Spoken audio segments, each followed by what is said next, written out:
Thanks for your patience. And actually, that was a fantastic setup that we had to this session by Barbara, because she gave a real-life example of what we also tried to find out. Kristina and myself, we are from AlgorithmWatch, and I will tell you a little bit about what we do, but what we'll be focusing on today is the results of our research that we did for this report, Automating Society, Taking Stock of Automated Decision-Making in the European Union. Now, first of all, I'd like to tell you a little about what AlgorithmWatch is and why we did this approach, why we did this report and what our approach was, and tell you also a little bit about the research network that we compiled for the report. Kristina will tell you something about the results and give you some examples, and then we'll end with some recommendations. And we'll be talking rather quickly because we would like to get into a discussion with you afterwards. We don't want to talk for half an hour, but we hopefully we'll be talking for about 15 to 20 minutes and then have ample time for questions afterwards. There's a microphone up here in the front, so if you think you would like to ask a question, then think about it early on and come to the mic so we know that you have a question. So first of all, what is AlgorithmWatch? We are a non-profit organization, and our mission is to shed light on algorithmic decision-making processes that have a relevance to society. Exactly what we saw in the session before, an algorithmic system that, for example, decides who the unemployed will be, who get qualification courses or something like that. So meaning that these systems are either used to predict or prescribe human action or to assist or make decisions automatically. You understand that this is a pretty broad definition. It's necessary though, because again, what was talked about before, in some cases you could argue that it's not the system that is making the decision, but what if you only have a certain tiny set of decisions that you can actually make, and the system tells you that this is the one that you need to make? How much autonomy do you then have left for the decision-making process as a human? So what do? We have a mission statement that says we watch, meaning that we are looking for these examples, what we did with the report. We try to explain this to a broader public, but also to policymakers and other civil society organizations. We network, meaning that we try to set up research consortia and other means of networking with people who are engaged in this field. And the field is growing, fortunately, and you can see here at Republica that it feels like every other talk is dealing with algorithms of some sort or artificial intelligence or whatnot. And actually, I'm surprised and overwhelmed by the attention here in this, on this stage 5. I would never have guessed that it would be crowded. And we also engage, and that means in that sense that we not only analyze and gather evidence, but we also try to make suggestions of how to deal with the situation that we are facing.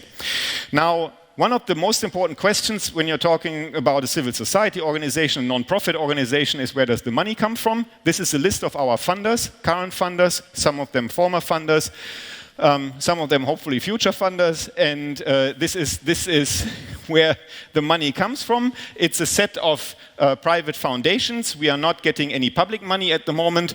And also the last point, some of you have probably heard about the project Open Schufa that we did. It's also presented, the results are presented here at Republica this year, that we financed with a crowdfunding campaign.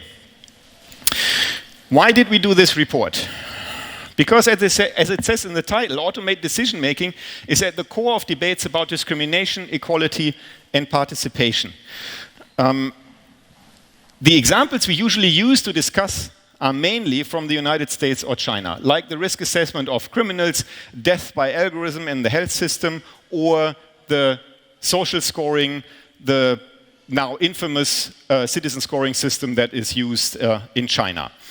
Now, what we argue is that the situation is very different in the European Union for legal and cultural reasons. Right now, it seems to be pretty clear that, for example, we would not accept a system like the Sesame score that is being implemented in China, in Germany, in Britain, in France, in most countries, basically all countries of the European Union.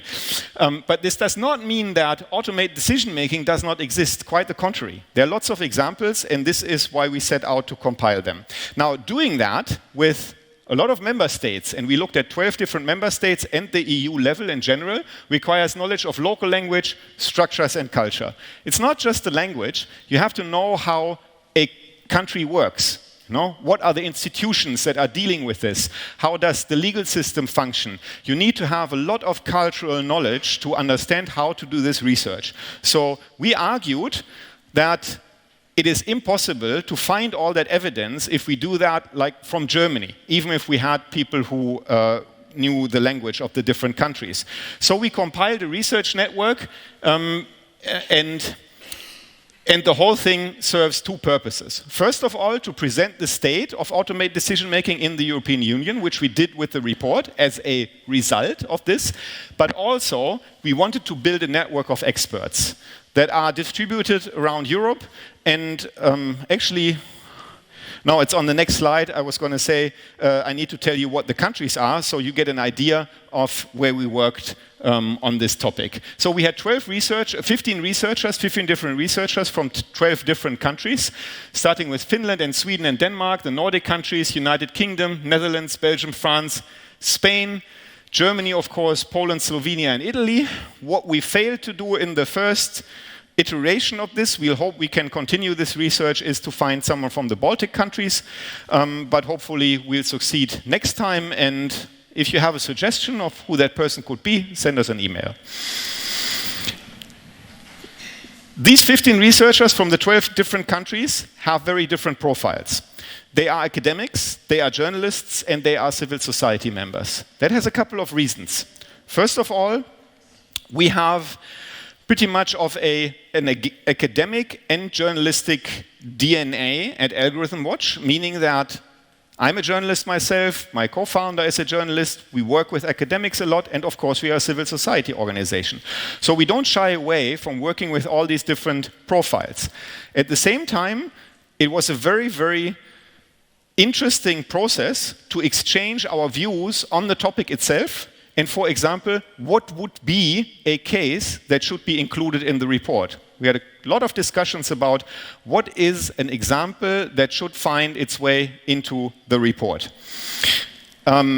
These people came from very different professions, not professions, from different fields: media studies, journalism, law, cultural studies, international relations, sociology, philosophy, data journalism, and political studies. Again, a wide range of expertise, which was tremendously helpful in researching that. And now what you're all waiting for, the results. And I'll hand over to Kristina. Thank you, Matthias. Yes, as one of the researchers, I'm especially excited to present you some of the actual working results we found. And before I do that, before I give you the concrete examples that you're all waiting for, and it's a long list we brought, I will give you an impression of what information we collected, actually. And it is important to have these in mind when thinking about the examples to come.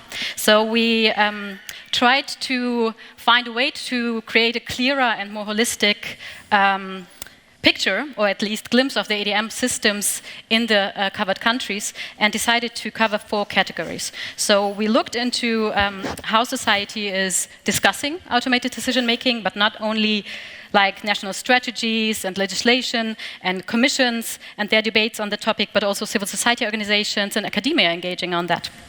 We looked for regulatory proposals or legislation that is actually already applicable to ADM, and it was a hard work to find those and to identify those. But the report also displays like code of conducts and self-regulation and technical standards in the different countries. And the third category was oversight mechanisms. We found a diverse and dynamic area where oversight mechanisms are still developed, or responsibilities and approaches are still worked on. And this became our third category, which can be a key to democratic control and civil society engagement in this area.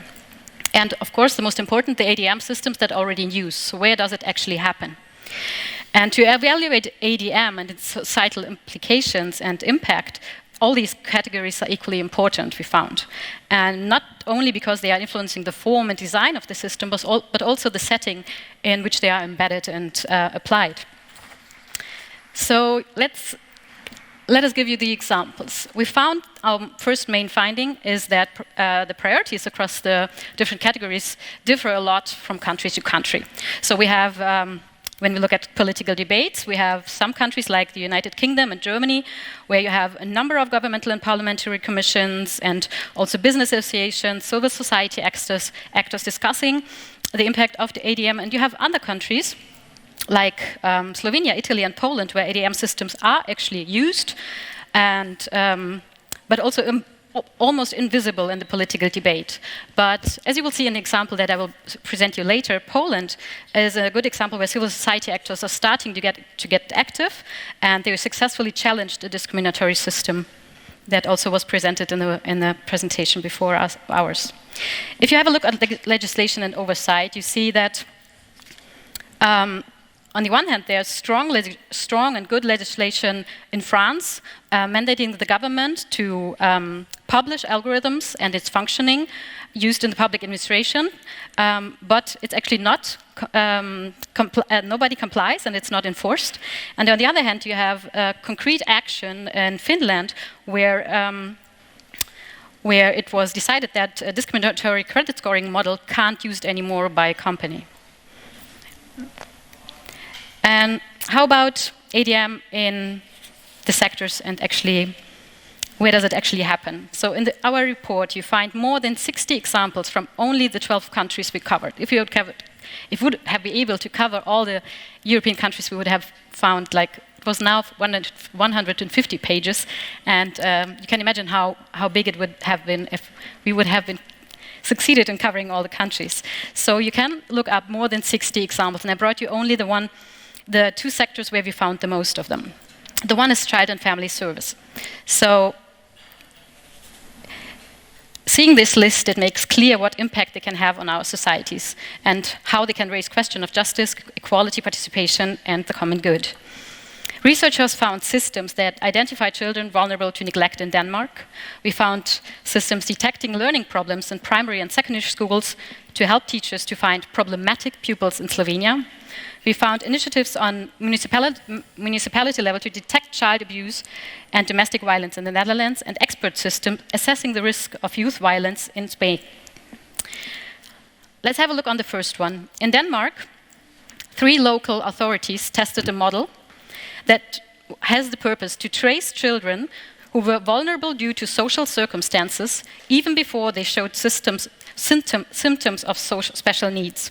So this experiment was combining information from statistics that were already used and translated them into risk indicators. Families got points for mental illness, unemployment, divorce, missing a doctor, so dentist employment, and many alike. The plan of the Danish government to roll out that system nationwide became public at the same time when a system was unveiled that implemented an illegal and secret evaluation scheme that was used to evaluate the development and well-being of children in kindergartens. And the potential harm of the combination of the data collection in the later example and the risk assessment system in the first place caused a political and public reaction that led in the end to the stop of the system.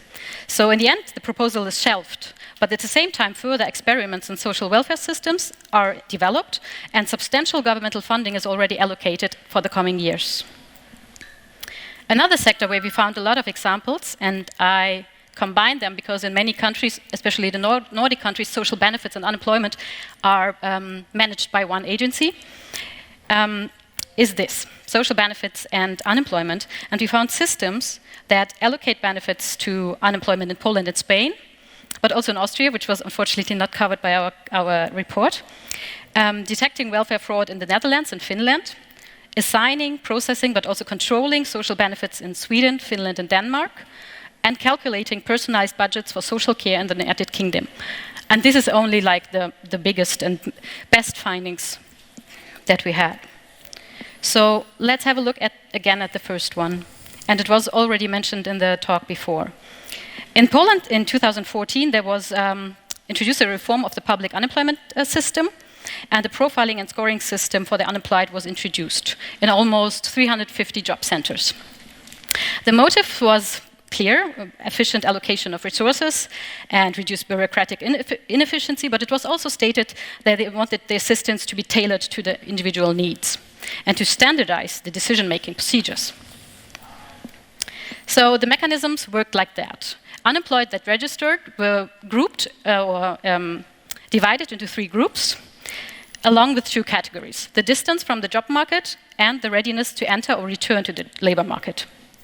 The categorization was carried out in a semi-automated way, based on 24 data points only. 8 data points were based on personal data used from the registration process itself. The rest came from a computer-based interview, where the interviewees were openly interviewed, but the clerks had to match the open answers to predefined options in the system. And this resulted to a score. And based on that score, an algorithm decided on which category the unemployed person is assigned to. The first category, which were only 2 to 5% of the unemployed, were very qualified and active, and they were considered to get easily a job. But those also got vouchers for trainings and even founding capital for businesses. The second category were people that were considered to have some difficulties, but to have potential. So they got the most of the support. The remaining 30% registered unemployed were those facing serious difficulties. For example, chronic diseases, disabilities, struggling with addiction, and many, many more. And those theoretically could apply for assistance, but in theory they were left alone and declined. Now we have to also see what happens next, because the slide is already telling you that the system is not used anymore. The Polish Data Protection Authority and also civil society actors criticized the underlying law, but also the system to lack transparency, that there was no right to information included about the data used, no right to explanation about the logic behind it, and no right and way to challenge the decision. The Panoptykon Foundation, a leading digital rights organization in Poland, filed a Freedom of Information request and went to court until they could finally publish the questions used in the questionnaire. And also, the Supreme Audit Officer found the system was ineffective and potentially discriminating, especially against vulnerable groups in society. So in 2018, Poland's Constitutional Court ruled the system breaches the Polish constitution, and the government was forced to abolish its use by the end of this year. We could give you also a long description of all the predictive policing systems in all these countries, but it would lead too far. So if you have questions on that, you can have that in our discussion. So what can we learn from these examples, and what recommendations can we extract? I will hand it back to Matthias for this part. Okay, thank you very much. First of all, we should probably tell you that, of course, the entire report is on our website as a PDF and also as a web version. You find it under projects, but also on our Twitter account, where we tweeted about it a couple of times today, so you'll find the direct link there. If you are interested in the concrete examples from the 12 different countries and the EU level. Now, what do we make of it? What are our recommendations? Because what we heard in the talk before, and I found, of course, that very encouraging, was we need to have a bigger public discussion about this. Yes, of course, this is why we are doing work like this. You know, we want to bring this out in the open. We want to find the evidence. We want people to be able to look at these examples, to point at these examples, and to discuss them. And also, we do see our organization as one of those who audit or look into systems, who scrutinize systems from the outside. If, for example, someone says, we don't want to be scrutinized, as in the example with the Schufa credit scoring in Germany, or Google search results and how much they are personalized. These are projects that we as an organization already did. But what do we ask from different actors, from different stakeholders as a result of our report. We have a couple of recommendations. We don't call them demands right now because it's a little early for that. But first of all, focus the discussion on the politically relevant aspects.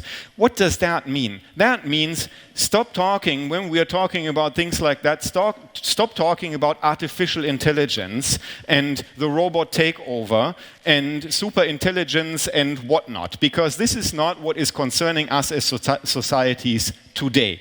This is what we're presenting is where we need to take action. Of course, there can be some research on, will there be a singularity in 100 years or so? Actually, we have our own position on that and we say no. But anyway, there can be a lot of discussion about that. But focus the discussion now on the politically relevant aspects. And that, of course, is a call to policymakers. Then consider automate decision-making systems as a whole, not just the technology. We are talking about socio-technological or socio-technical systems here. We are not talking about an algorithm. We are not talking about a data set. We are not even talking about a software.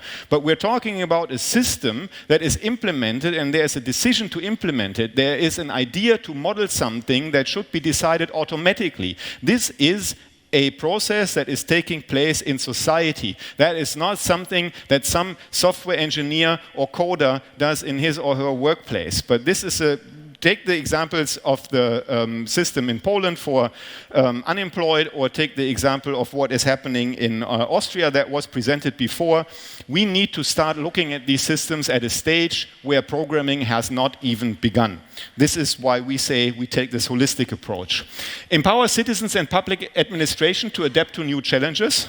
We heard the term algorithmic literacy. Yeah, we need that in the broader public, but we also need that in the public service, because many of them are going to use these systems if they are not already using them, and many of them don't know what they're doing. They don't know what they are buying from vendors who are giving them all that BS about artificial intelligence and self-learning and black boxes, and that they can't explain what's going on. Don't buy it, and if you don't want to buy it, you need to have expertise yourself. So we need to empower people to be in that position. Make sure adequate oversight bodies exist and are up to the task. I could give you a story about our Open Schufa project, where we can certainly say that the Data Protection Authority of Hesse, that is overseeing the Schufa in Germany, is certainly not up to the task of having good oversight over the most important credit scoring company that is active in Germany. You can read it all on our homepage. So we need that adequate oversight, and also we need to involve a wide range of stakeholders in the development of criteria for good design processes and audits, including civil liberty organizations. As ourselves, of course, but this is not a pitch for ourselves. This is the demand that you need to include very different aspects of society and different stakeholders and actors in this process. Otherwise, they will be done by a very tiny set of people, and that is not a good thing for democracy. And the last thing is a very concrete one that says mandate the public sector, not the private sector so much right now. Of course, we are talking about this as well, but it's pretty clear that we should mandate the public sector to provide transparency about the use of ADM systems. Where are they used? How? What for? Bought from whom? As a basis for better scrutinizing these systems. So we are not calling for the transparency of the algorithm itself or something like that, because that's very contested and for good reasons. But we are saying that as a first step, we need to know where they are used, how they are used, for what purposes, and are they supplied by IBM, Microsoft, or are they done in-house. And this is our set of recommendations, and now we still have 6 minutes left for questions. We thought we would be a little shorter, but didn't work out that well. So, is there anyone?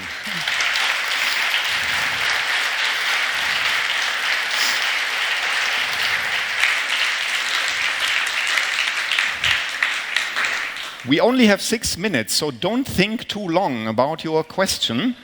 Please step up to the microphone. You can't tell me that there are no questions about this. Wow. Okay, so we just keep talking.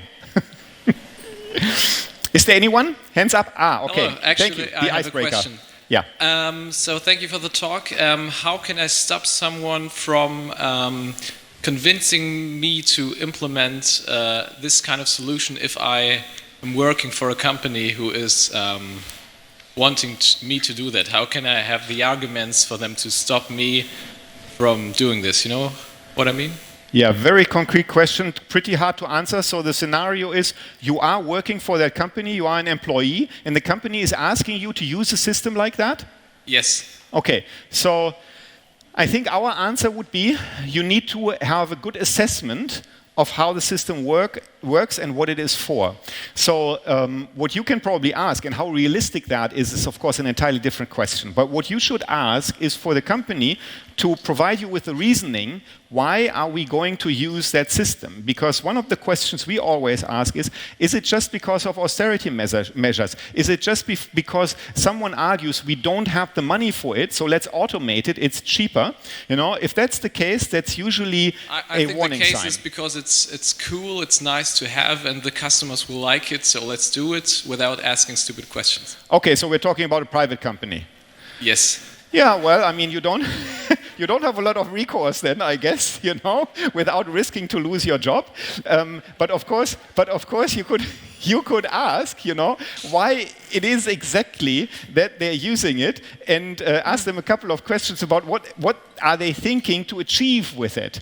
Because if they can give you a very good definition of what they want to achieve with it, and then also explain to you how this new system that is being used for that is going to achieve it. Then I can find an alternative, you mean? Come again? You can at least suggest how it could better reach this purpose. Thank you very much. Okay, that was not very helpful, I admit, but it's a problematic scenario. Thank you for your presentation and your work in general. I just wondered myself, like, wouldn't it be already a huge help to remove data informations like gender and age out of the data sets to reduce discrimination? If that's sufficient? Yeah, if that would be like a good start. No, it wouldn't.